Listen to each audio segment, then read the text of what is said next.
Okay, so we're going to define some primitive shapes on this whiteboard here and then define them in code, and it's easier to start them on a whiteboard. So our shapes are going to be defined by a rectangular region, just like any other shape. So I'm going to create a rectangle, and I'm going to start with a diamond. That's pretty much all I'm going to do actually. So we're just going to start from the top here and draw a diamond.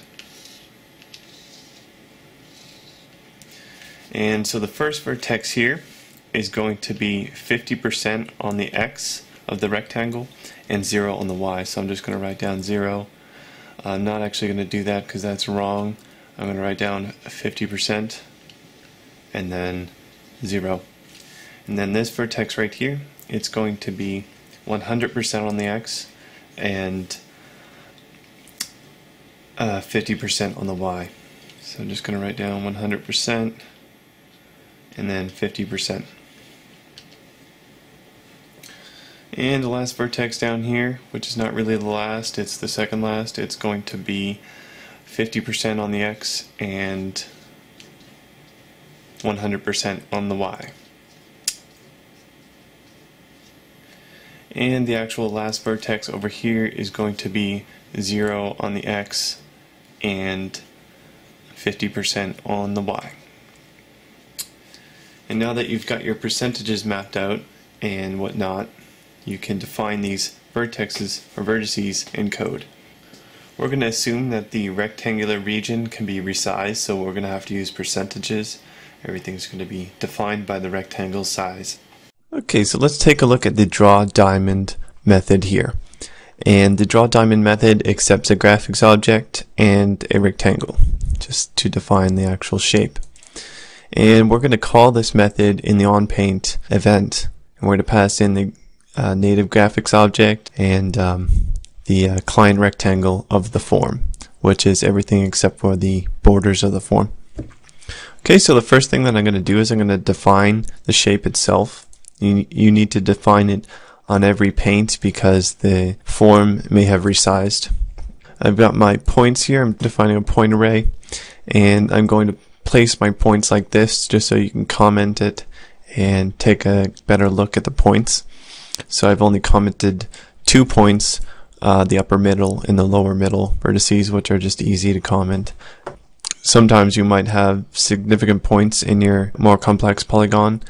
You might want to comment them so you know where you are when you're looking through the points. Sometimes it's just a lot more flexible and easier to hard code your points. You may want to actually make an editor for more complex polygons and define your points in an editor. I've done this before. It's an okay way of doing it. Okay, so my first point here is rect.width divided by 2. That's the same thing as saying rect.width times 0.5. I'm just doing divided by 2. It's a bit more readable. And that would be the first vertex. I define the vertexes from the upper left hand corner and define them clockwise. This is the typical way of defining a shape. After I have my points defined, I'm simply going to reference the graphics object, call fill polygon, and then pass in a brush, and then I'm going to pass in my point array. Let's take a look at the draw diamonds. And that is not a diamond. There it is. So the diamond is defined by the rectangular region of the form. And you can also define more complex objects by timesing them by a certain number. If the percentage is, say, 70%, so it's 70% along the width of the rectangle, then you want to times it by 0.7, and you should use a float.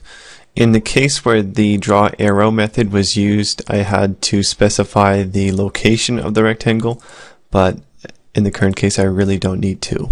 So you don't need to add the current location of the rectangle to your calculations. Again, if you need more complex 2D shapes to be defined, you can define them in a third-party program and then look at the format of the file, make sure it's plain text, and you can write a parser to interpret the object file. It could be some sort of .2D file or something.